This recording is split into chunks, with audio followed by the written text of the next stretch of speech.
municipal police training academy recruits. All of them in several weeks will be pushed out into different police departments around the state of Rhode Island.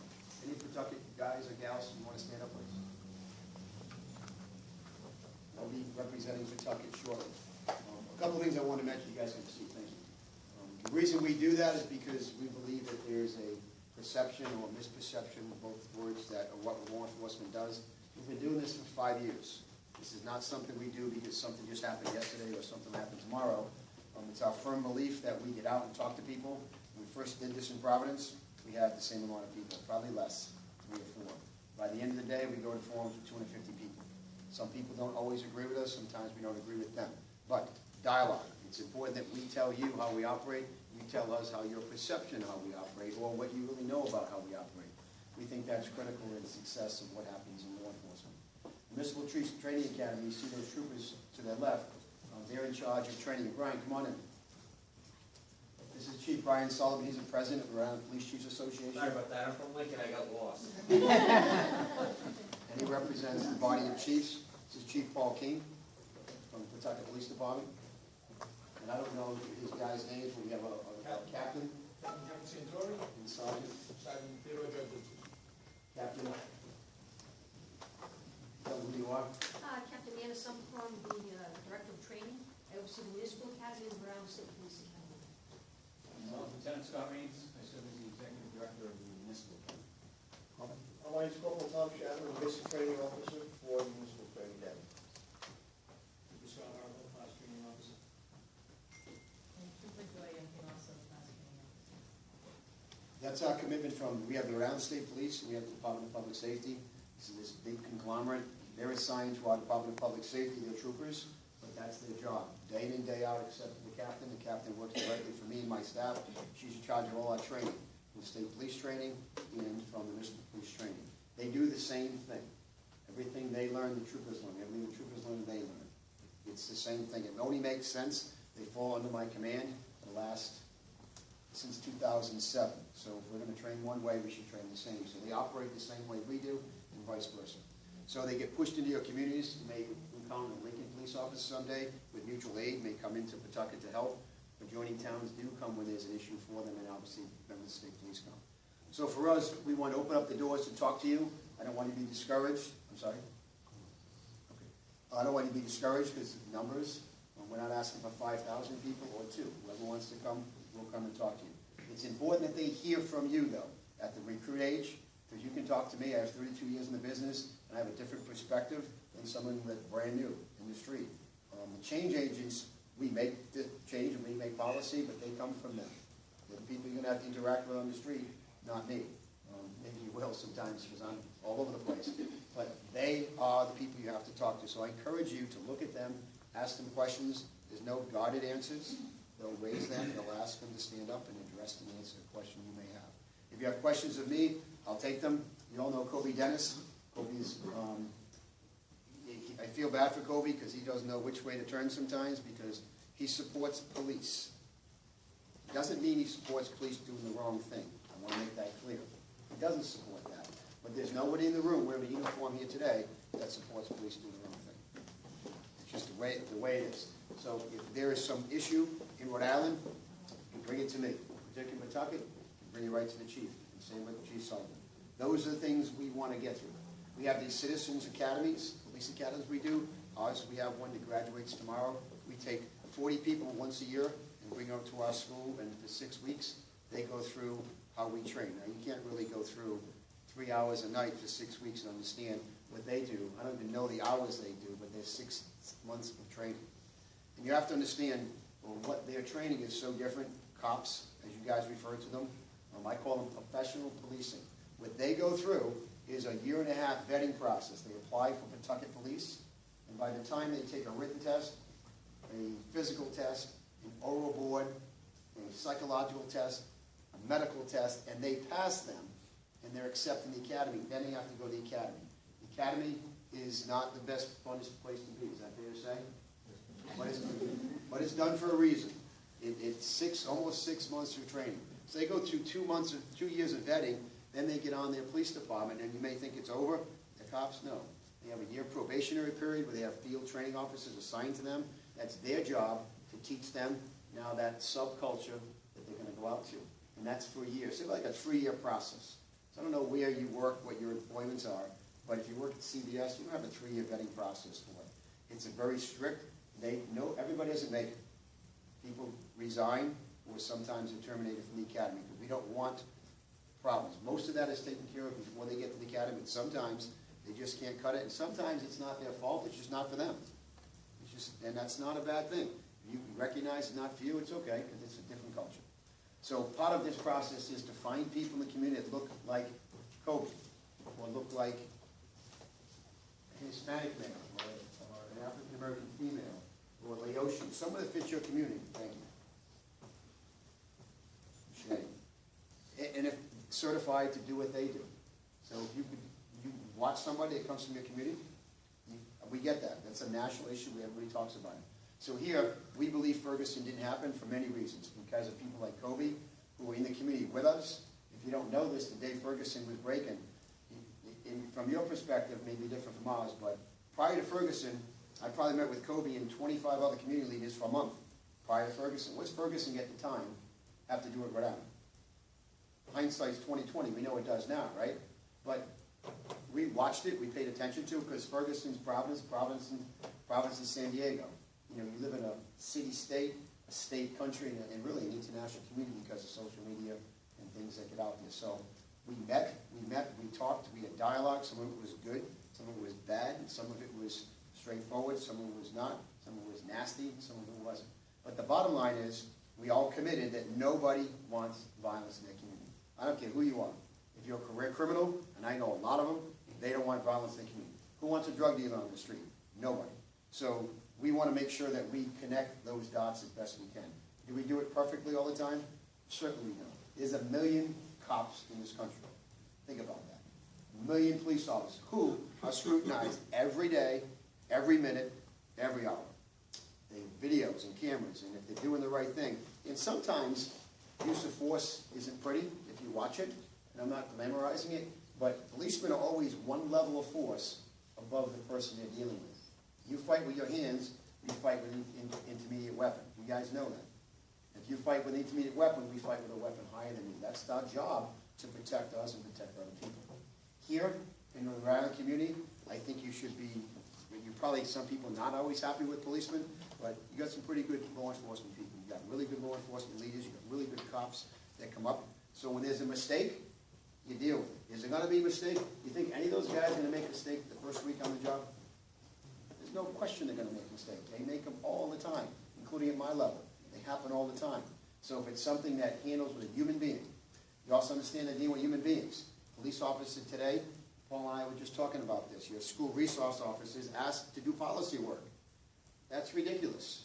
I'm going to put a trooper in a school, or Paul has guys, police officers in school, have to enforce policy. That's a disaster.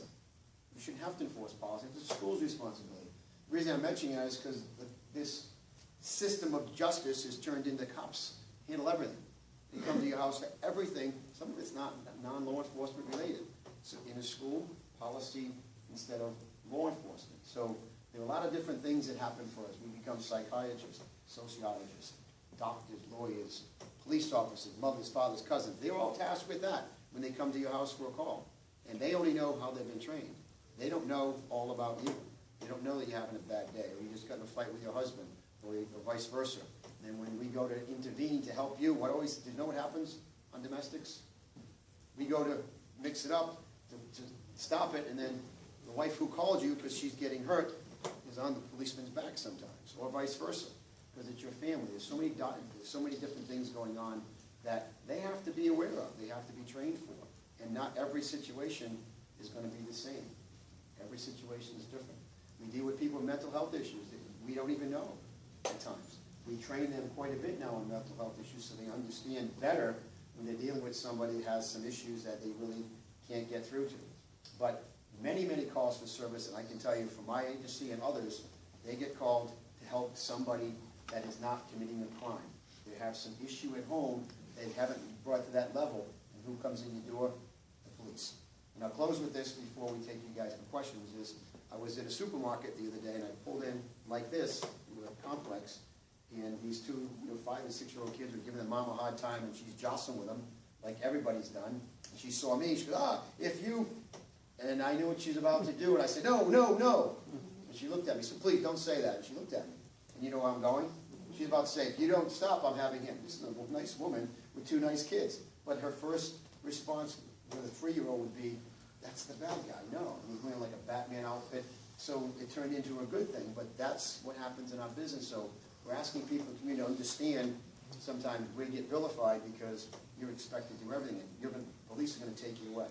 And also in your community, there are people that don't come from this country that we police. And it's incumbent on them to learn that there's, in Rhode Island, there's 116 different ethnic groups. Think about that. 116. There's probably 15 represented there. So there's countries that kill, their law enforcement people kill their citizens. They'll tell you that. So when they see a policeman dressed like us, there's fear. So it's really important for us to teach them that. Somebody running away from you, typically that's a flight response. We're going to chase you. But sometimes they're running away from you, believe it or not, because they're scared to death of you because that's where they came from. It's also upon you as a community for them to learn the cultures and norms here. But that's sometimes where 2 different cultures collide. So I'll open up the questions not just to me. You can ask any of the troopers there, any of the police officers, Kobe, and if you have any questions for the recruits, bring it to the lieutenant, and he'll point out one of the recruits. I'm going to let Melissa introduce herself, and then she's going to kick it off. So first, I want to thank everybody for coming out today, and just to give you guys a little bit of myself. I am the Pawtucket Nonviolent Street Worker with the Institute for the Study and Practice of Nonviolence. So I respond to all incidents of shooting, stabbing, and I respond to homicides. So when there's an incident of violence, most of our trauma, most of our gunshot wounds and our serious stab wounds go to Rhode Island Hospital. And once the victim's in the hospital, the social workers call the Institute of Nonviolence and disperse the street workers to go not only advocate for the victim, but to kind of find out how can we go back into the community and prevent retaliation or prevent more violence to happen. I've been at every homicide for the last 3 years. So I take my job extremely serious. Not just for Pawtucket have I responded to the homicides for 3 years, for Providence as well. So because I end up getting connected to these guys and these women who, are in that lifestyle, and then a few days later, or months later, they're gone. So I love my kids and my youth here in Pawtucket, and I love the people in Pawtucket, and because there's so much conflict and so much issues going on, I used to be one of them people who had a wall up when it came to the police. I didn't like anything that had a uniform on it. Through the years, I have gained a different respect for police, and I know that it's very important for us to have like a relationship. Like I need to be able to call the chief or call somebody and say, hey, this is happening, and get the kind of help and the support that we need. And I now have a different respect for community policing because I think it's very important for the youth to know the patrols and to know the different rankings in the department and to be exposed to law enforcement, period, because I probably could have been in jail right now because of the life that I was living before. But it's my interactions with the police, a lot of the interactions that I had with the police that made me grow, that made me think about, doing the stuff that I was doing and being involved in the stuff that I was doing. So I appreciate the chances and the support that the police gave me. But not everybody is blessed to be able to have a relationship with the police department as I have. So I really want it to be where, because if you pull up in front of this corner store right here, where possibly maybe the first 2 state police police officers that came here today seen the kids and then they left because you guys were coming in the cars. So they all left. It was a ghost town for a little while. But I don't want them to feel like that. I don't want them to feel like it's you against them. And to be honest with you, it might look bad, but if you're really out there, not all them kids is selling drugs. Not all them kids is fighting. Not all them kids is doing bad stuff. Some of them are really, unfortunately, Pawtucket is not. We're trying to bring the life back to Pawtucket, and we're hoping that the state police and the police, period, will just help us bring the communication back and bring the life back and kind of build this relationship. So I have questions, but I'm actually going to wait. I have a lot. On top of being a street worker, I have organized 8 nonviolence events. Last year, my event attracted 1,500 people. I represent a good amount of our victims of violence that are candle visuals, picture memorials. So I'm connected to a lot of these families in a lot of different cities that is actually going through it. So I get paid to keep people out of jail, to keep them from killing somebody or from getting killed. That's my job. I'm hard to give you guys numbers. I don't know how many people I stopped from shooting. I don't know how many people I've saved, but I know that we've been working and it's made a difference. This community, although it still looks kind of rough, it has gotten so much better from 2008 to now, and it's from building the communication with the police seriously. So I have to thank you guys, the state police, the new recruits, for just giving us the opportunity to have this forum and to start this conversation, because I feel like this is going to create that.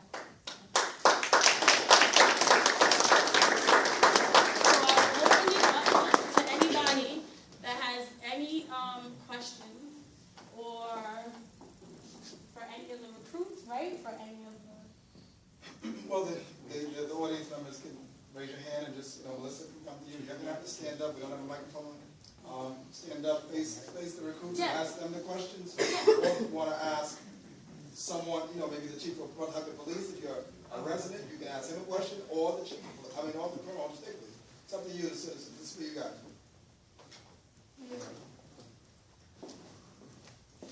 Well, welcome to Pawtucket. O'Donnell, but all of you. I've come from a very kind of different background because my dad was a Pawtucket cop. And he loved his job. So I grew up around the Pawtucket police all the time. So I kind of have a little different perspective. But I also see the big changes that have happened from the police of the 1950s, the 60s, and 70s to the police of today. So I think really the only thing that I would say to you is don't block yourself off from the community, meaning take it, it's more than just a job. It's a public service job, and those are difficult, because you're going to come across all kinds of people. And I think the thing that you need to remember is, we don't know how they've come to where they are, and what kind of situations have happened to them. So I would listen. I'm always on the phone to the chief. He can. Who's pleasant? Most of the time. My biggest complaint is that I think today, when you're riding down the streets, and especially for the Pawtucket guys, when you're riding down the street, wait for the people that are out in the yard. Put your windows down when there's kids out there and stop and say, so what's going on now? What's happening? We don't really see much of that today. They drive down the street and you think, I must be invisible because they don't see you. And someone explained to me, maybe the reason for that don't connect, you can't get me in any trouble. And it's difficult today because a lot of times everybody blames the police. It's their fault. Nobody ever does anything wrong. But don't be that way. I mean, Paul and I grew up in the same neighborhood. And there was a policeman there that I think a lot of people even here know, Eddie Velsis. Everyone knew Eddie Velsis. And Eddie Velsis knew everything about the neighborhood. And he could tell when he drove down the street, something's not right in that house. If something was going on, the kids would go to Eddie Velsis. I mean, and he never became more than a patrolman, but I'll tell you, he was the best patrolman around. I don't believe that was ever his, I don't even think he ever took a test to become a sergeant or a lieutenant or anything. He just loved his job. And so I hope that when you take this job, that you feel the same way, that you're going to love it, that you're going to love the community that you're in, and you're not going to become one of these guys that says, well, I don't know what you're complaining about. Why do you think I don't live here? And believe me, I have heard some say that. Not in a long time, but I have heard it. And you know, these people put their trust and faith in you. And not to mention, they pay you salary. You work for them. You're not doing them a favor. It's your job. I wish you the best of luck. I thank you for stepping up to the plate, because the daughter of a policeman for 32 years, that he was a captain when he retired, and he said, I don't know why anybody would want to be a policeman today. And he loved his job. But he could see how it was changing and how difficult it was. I have a nephew who is very interested in becoming a police officer. And I hate to say it, but I really hope he doesn't. Because it's dangerous on a whole bunch of levels. So, good luck. Also, I guess I didn't say, I'm on the city council and have been for many years. So I'm the one that gets the complaint from the people that call and say, do you know what those police did when we called? Nothing. Or had an attitude. Try to leave the attitude out. Be as nice as you can.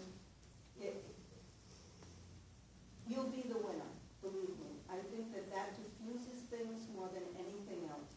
If someone's angry and you go back at them, it only escalates on both sides. If you just keep being nicer and nicer, you deflate them. They don't know what to do with that.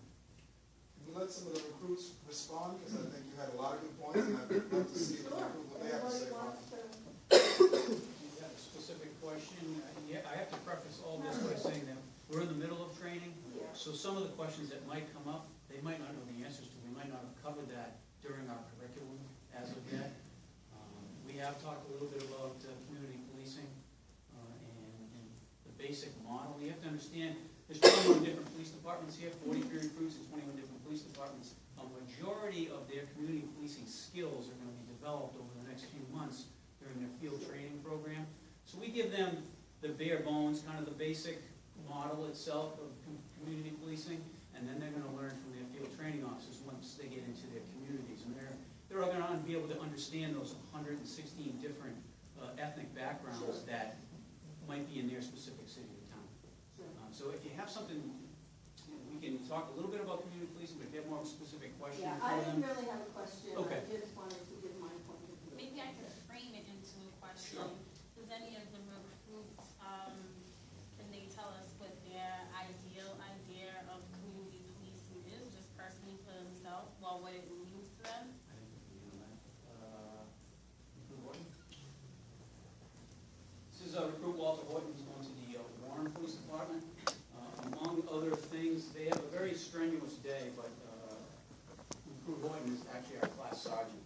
So he's basically responsible for all of them and reports directly to the staff. So he's got a little more pressure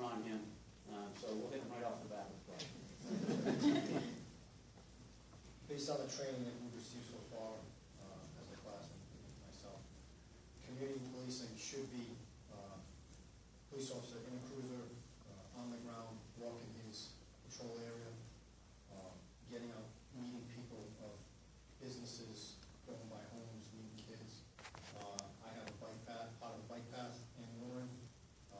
It's gonna be my opportunity to get on the bike and meet people on the bike path. So, an officer working in the community should know his area and be able to do, exactly what the council member said, that police officer did. Know when there's a problem at a house or at a business and say, something's not right. You know, you stop by a business every day and you say hi to the owner, maybe you get a coffee or something to eat, and one day you go in there, if he's not there, you can't, you know, you don't get that coffee or something happens, it changes, and that triggers you to know, hey, something's going on, I need to find out what's going on in this neighborhood. So, it's boots on the ground. What is your situation when they're about to deal with diffusing a problem that can escalate to violence? When they post our children. The recruits will go through, and they haven't, they'll go through what we call a LEADS program, law enforcement active diffusion system, which is more of, they used to call it verbal judo, where instead of physically interacting, we're gonna use some verbalization skills to kind of try to de-escalate the situation. Every situation is different, and everyone's level of communication skills are different as well. These are, again, some of the skills that they're gonna be able to develop after they graduate here. And you know, some people, we call it the gift you get. You know, some people can talk their way into or talk their way out of probably anything. They haven't developed that skill yet. You know, they obviously can communicate with each other, but they haven't been on, as the recruit said, boots on the ground yet. They haven't met their community people. They haven't met the people that, you know, in their beat or in their district that they're gonna be policing. It's a difficult question for them to answer at this point. You can direct that, anybody, you can direct that. Can I interrupt you for a second? Yeah. I mean, because you got everything at my bread. I'm just gonna interrupt you for a second. I have to be somewhere else, so I'm leaving for 5 minutes. So I wanna be able to answer any questions you have before I take off, because I have to be in work at 6 o'clock, and that's not gonna happen, so. I have a quick question. I've posed this question to you, Colonel, and to Chief King before, in regards to traffic stops. I had asked a question to you and to Chief King, and you didn't answer me, but Chief King did, in regards to IDing a passenger in a traffic stop. I did answer you. You didn't agree with my answer. No. We were supposed to meet, and I called your office for a meeting. I remember. And you didn't meet with me, sir. Your question is about passenger in the car. Yes. I answered you then, I'll answer you again. We asked passengers in the car. Yeah. It's constitutional law. You didn't agree with me on that. You can ask. But if I assert my rights, Right. and I say, you know, do you have reasonable suspicion to believe I'm detained?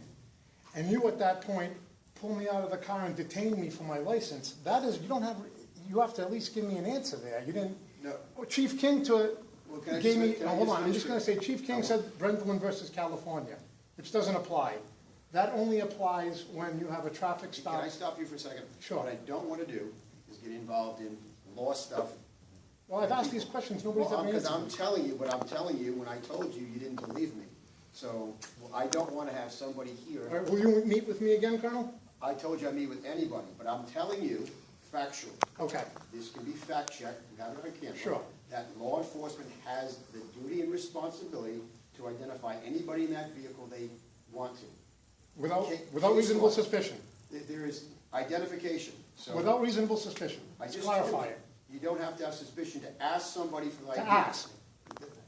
Can you just let me finish? To ask somebody in their vehicle Yep. for identification, we have 100% the United States Constitution to ask you for it. Your question was to me, oh, suppose we say no, then that's a different story. If you say no, then we have to back off that. But that means the trigger that he just brought up. Now, why wouldn't you then? You have a right not to identify yourself. Let me continue on. Go ahead. You don't have to identify yourself, but we have every legal right to ask you. Sure you do. So I'll point to you is in the car, you say, no, I don't have to, okay? You're right. So It's not that I say, no, I don't have to. I ask you for your reasonable suspicion You at don't this need it. point. You don't need To reasonable detain me, suspicion. you do. So, can I? We're talking two different words, let me finish. You said ask for a license, Right. ask for identification. It's 100% accurate. Sure. But you're dancing with me. No, Now I'm you not. just- I'm not. Stop for a second. You said ask. Yes. Do we all agree we can ask you for identification? Absolutely. That's what you asked me. I asked nothing about detaining, nothing about. Once I say no, You're in a Or vehicle that what if you don't say you're anything? subject to staying in that vehicle till the policeman's done Sure. with their job. That's right. So don't try and twist hold it. on, and not actually done with their job. If I ask you at that point if I'm being detained, either you have reasonable suspicion or you tell me I'm free to go. To hold me at that point is an illegal detention. Well, That is the law. Okay, so hold on, can I interrupt for 1 second? Let me just close with that, and then you can talk to me another time.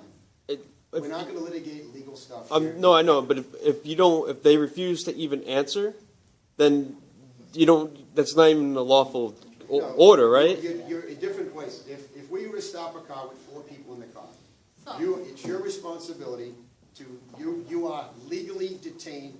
Everybody in that car. Sure, temporary detention. Can never get up and leave that stop. Right. All the people in that In vehicle. temporary detention, yes, sir. Yes, so we're not detaining you, you're stopped At because the traffic stop. the law enforcement agent is doing their job. So what I'm trying to avoid is someone leaving here thinking, or them thinking, that you can get up and walk off your vehicle stop. You cannot do that. You're by correct. law. So when they're done with her, she's the subject of our stop, and you don't want to identify yourself, and there's nothing further to articulate that you're doing something wrong. When they're done with business with her, you all move on and go on your way. Exactly. That's what I'm telling you. But that's not what's happening on the streets, and Well, that's why I'm I not want getting- these officers to hear this. But they get that through training. But I Well, don't- not exactly, because this is rampant. You're not Colonel.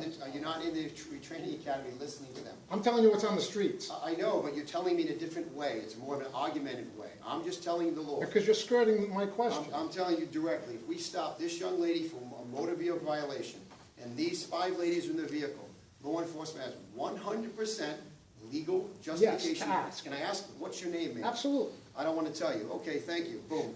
Barring anything further, they cannot get up and leave that, let me finish. Yes. They cannot get up and leave that traffic stop.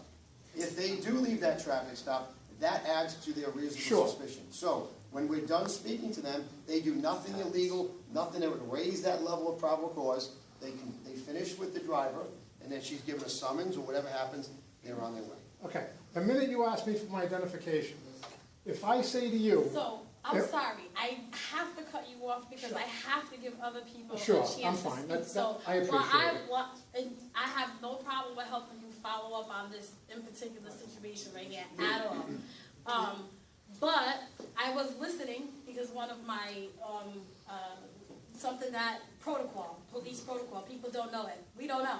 I don't know. If a police officer pulled me over the passenger side and said, what's your name? I'm telling him my name. I didn't even know I could tell him no. So you're way ahead of me, honey. Do you understand what I'm